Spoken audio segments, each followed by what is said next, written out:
Right, so today we're going through the next topic in chapter 10, which is almost getting to the end of chapter 10 actually. It's the second last topic of chapter 10, which is bullying. So bullying is a topic that kind of you might think is a bit random to start covering all of a sudden, but we have to remember that bullying is an example of a social behavior. And it is an example of an influence as well. So it's both a behavior that we can engage in ourselves and it's an influence on our behavior. So if someone is bullied, you might realize that they start to behave in ways that are a little bit more timid. They start to behave in ways that show that they're less confident. So bullying can influence behavior, and bullying itself is a social behavior. So that's why it's important for us to acknowledge that, and that's why we're doing this as a topic. So you would have already known about bullying, and you might have attended workshops about what bullying is, how we can prevent bullying. So today's going to be really easy, and it's not going to take us that long to actually cover it.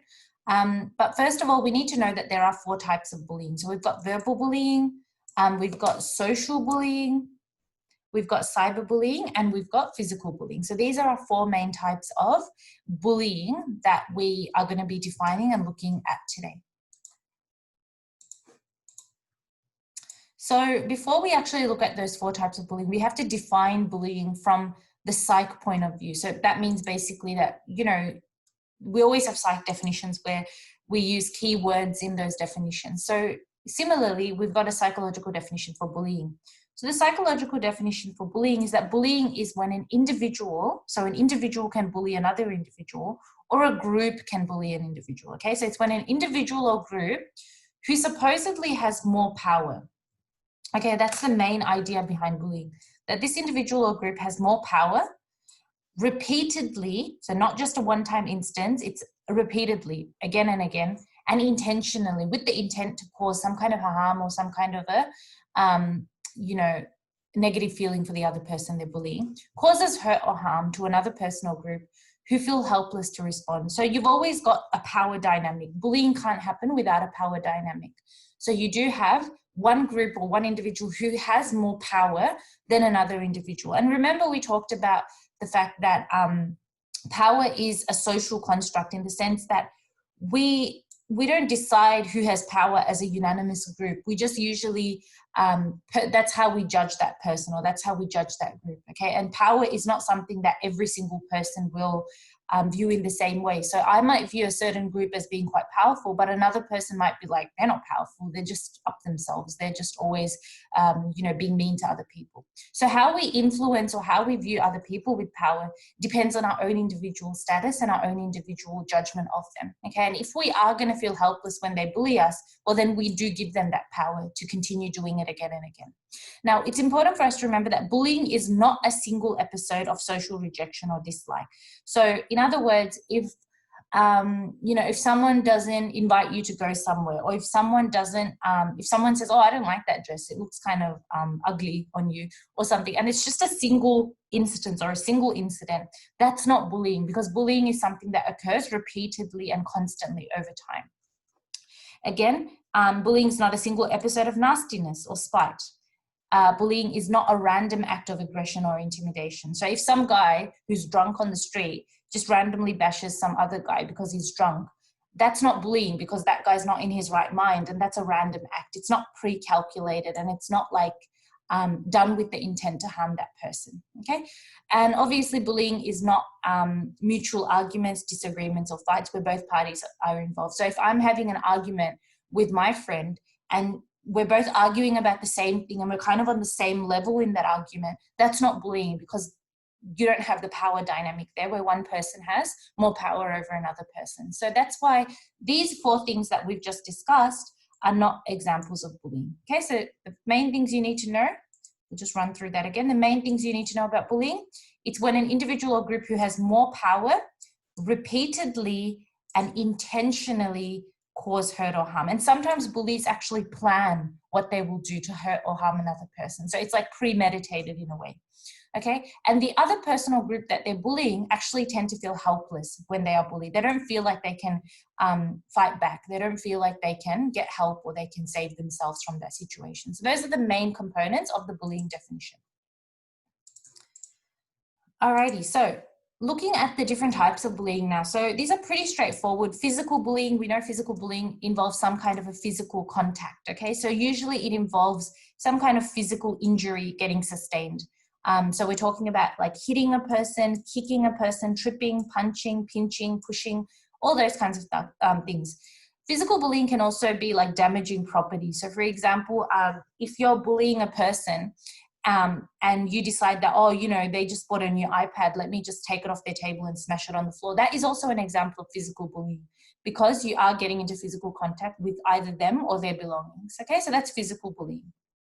On the other hand, verbal bullying is bullying with words. Okay, so we know what verbal is. Verbal means to use words. So this includes things like name calling, insulting someone with words. A lot of the time when you insult someone with words, you target maybe their race, you target their sexual orientation, you might target their height or their weight or their physical appearance. So you might say, why are you so short, or why are you so tall? Or, you might talk about like their physical appearance, but you hurt them with words rather than with physical actions. Now, both physical and verbal bullying are what we call as overt forms of bullying. Okay, and overt is another word for obvious, or another word for observable. So remember, O for overt, O for the fact that overt bullying is observable, which means that other people can see that bullying happening. So if you're walking down the corridor and you see someone getting smashed against against a row of lockers, or you see someone purposefully tripping another person, then that is something that you can observe directly. That is something that you can, it's obvious, it's clear for you to see. So remember, O for overt, O for the fact that overt forms of bullying are physical and verbal in nature most of the time, and that they're obvious and observable by others. Okay, they're clear to see, they're not hidden away, that anyone could see that that person is getting bullied there. Alrighty, so then we've got social bullying. Now, social bullying is a more covert form of bullying, and covert is the opposite of overt. So covert means it's more hidden, it's more subtle, it's not obvious. You can't judge just from looking at that person that they're getting bullied. So in other words, this girl is not getting punched, she's not getting tripped, she's not getting teased publicly, but the social bullying is still there. She's still being socially excluded, but as an outsider or as a stranger, you might not actually realize that. You might not actually notice or, observe directly that she is being bullied. It's not as obvious to judge whether she's being bullied here. So social bullying, if we're going to define the term, is essentially any kind of bullying that harms a person's social reputation. Okay, social reputation is like, usually in high school, it's like how popular you are, I suppose, or, what your status is within the school or within a group of people. Okay, but usually in movies, in all these teen movies and in popular culture, we see that it's all about the popularity side of things. Okay, so social bullying is when you bully a person and you try to harm their social reputation. And usually you're trying to bring on feelings of humiliation. You're trying to bring on feelings of shame within that person. You're trying to make them question, okay, why do I exist? Why am I here? And social bullying is the single most impacting type of bullying that usually leads children and adolescents to actually change schools, to actually leave that social environment and go to a new social environment where the social reputation hasn't been tainted or hasn't been damaged to such an extent. Okay, now we already talked about how social bullying is more covert, it's more hidden. And the reason that it's more hidden is that social bullying can be carried out behind the victim's back. It doesn't have to be to their face. And so this is one of the reasons why it's less obvious to judge. So examples of social bullying, and many of us have probably seen this at some form or the other, spreading rumors about a person, spreading slander. So we know slander is spreading something about a person that isn't true.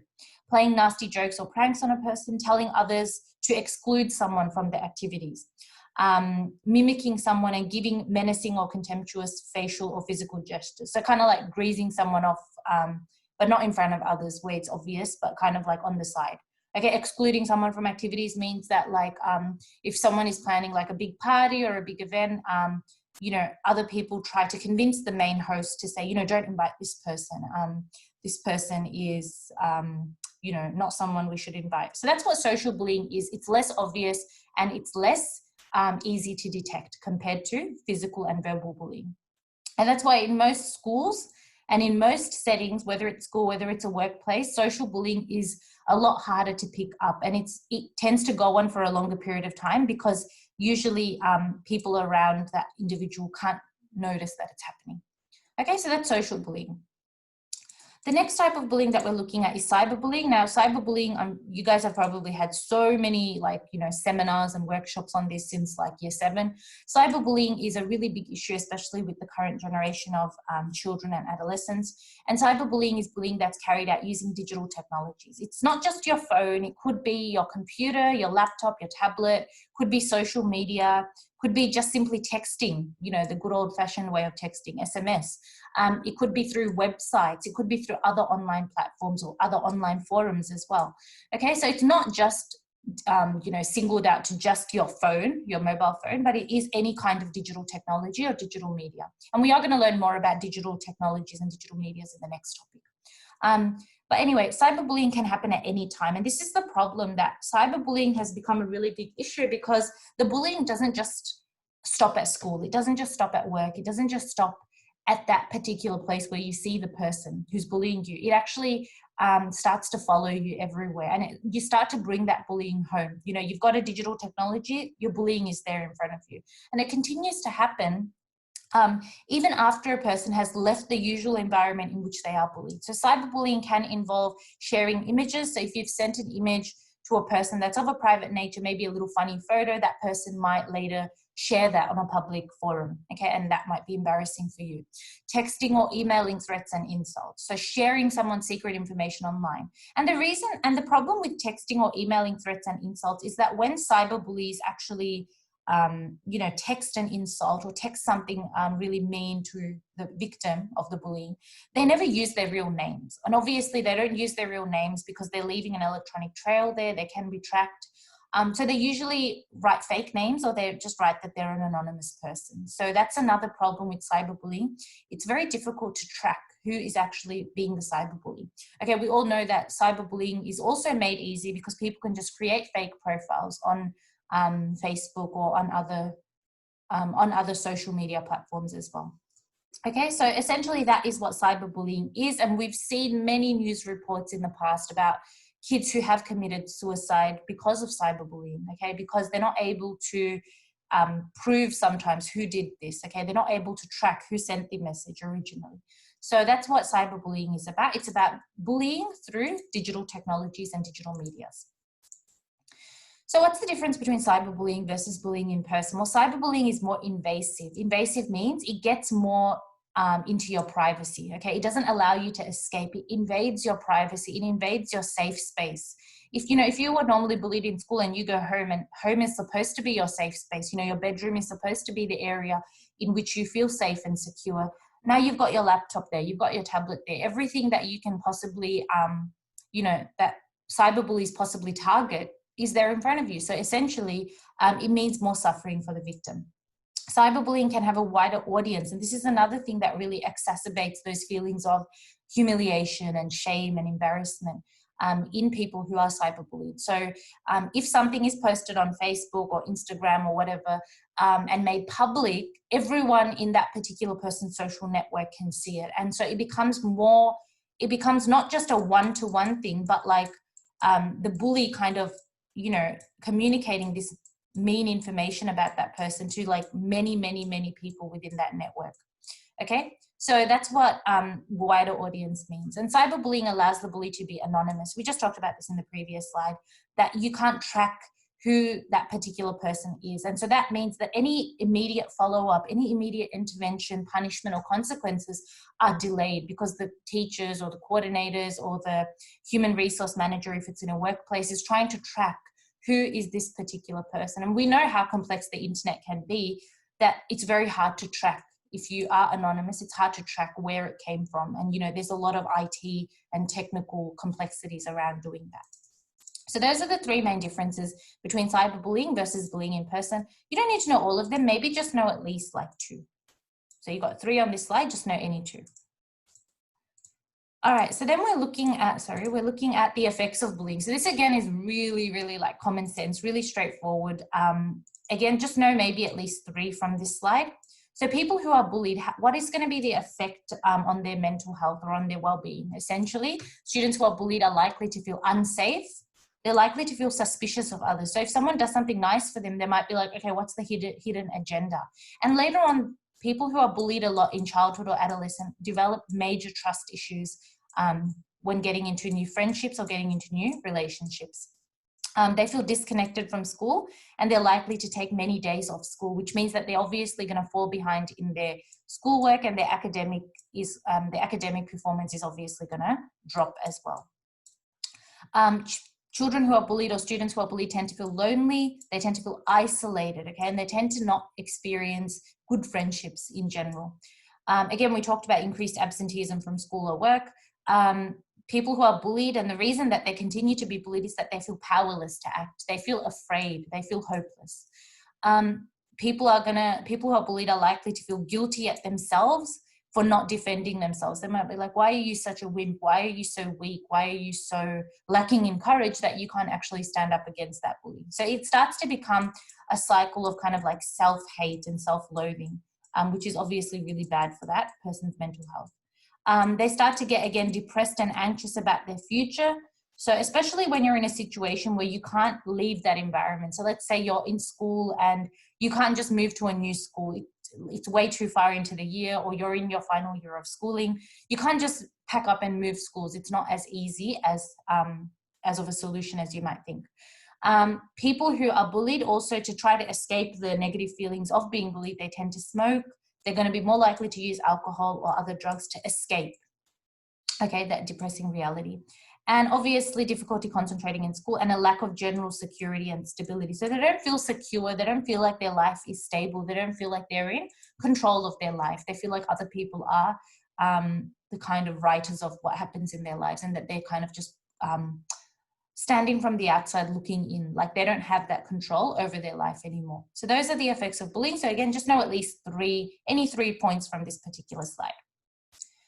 Now, what are the sex differences in bullying? We know bullying occurs differently in boys versus girls. Boys are more likely in general, the research says, to use physical bullying, so to physically threaten other people. We're more likely to see fist fights and punches, kind of all that kind of stuff being thrown in conflicts that happen between boys, okay, in bullying that happens between boys.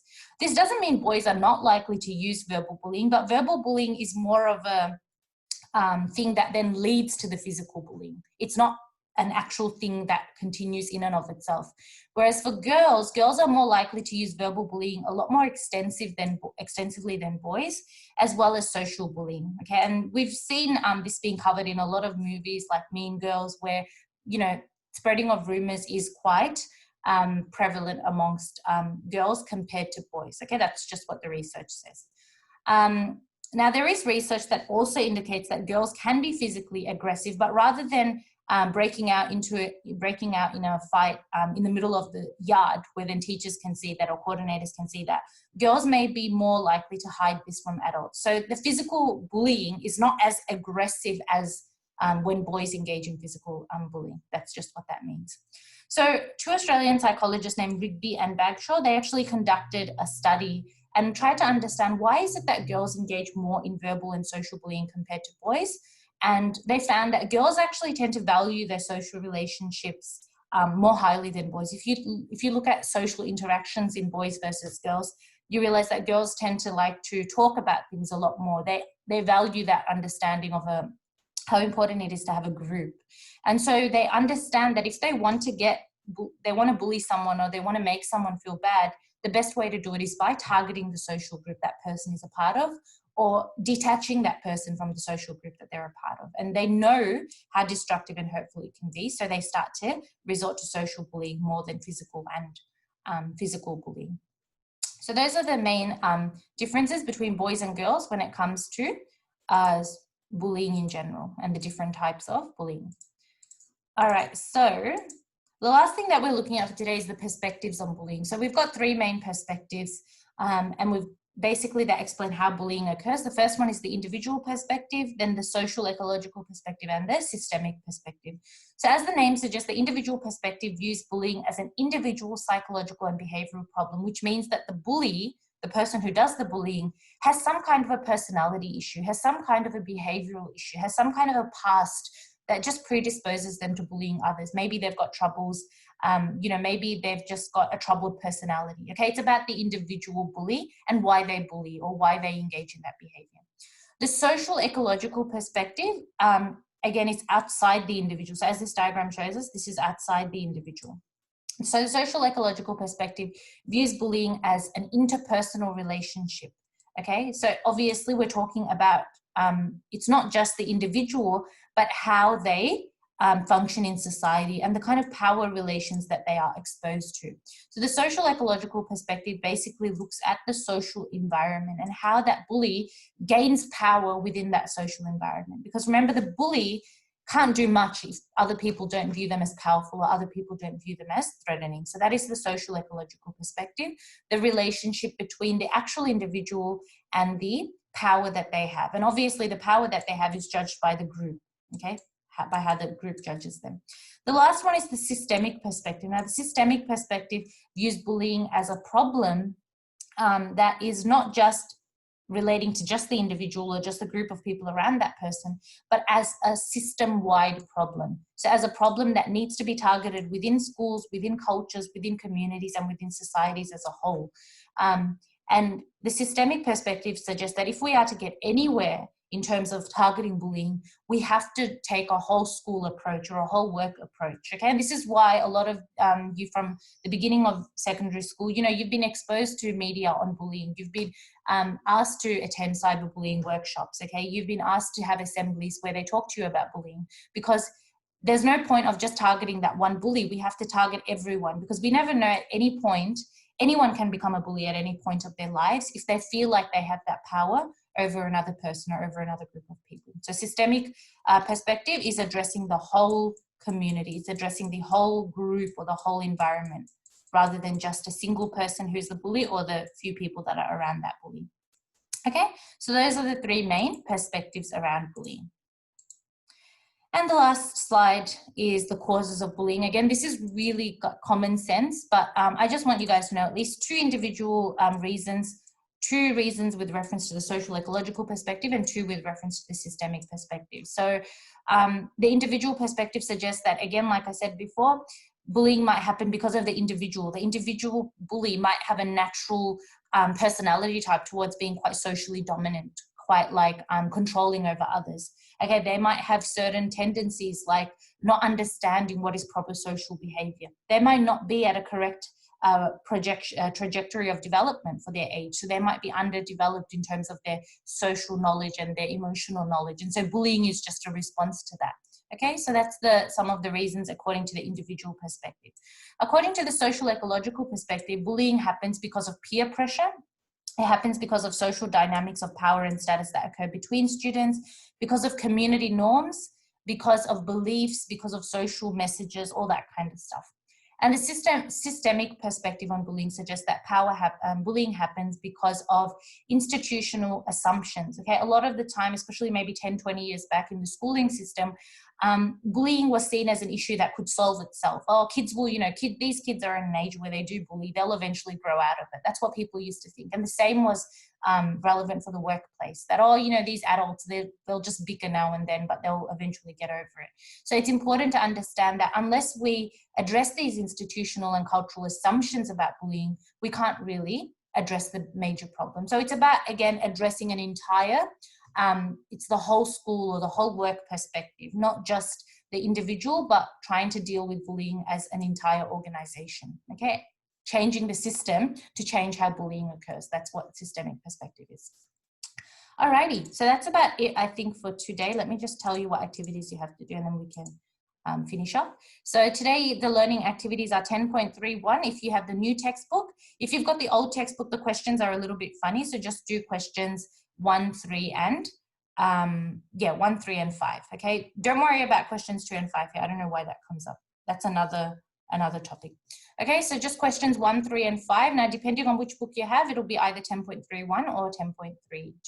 And I'll put the recording up after it's uploaded, and I'll put the link up along with the learning activities again. All right, please make sure you submit that and use the next 20 minutes that you have remaining to please finish these activities. You've only got 3 questions. And any other activities that you haven't yet completed, please also submit that into Due Work. And I'll see you guys on Thursday. Yeah.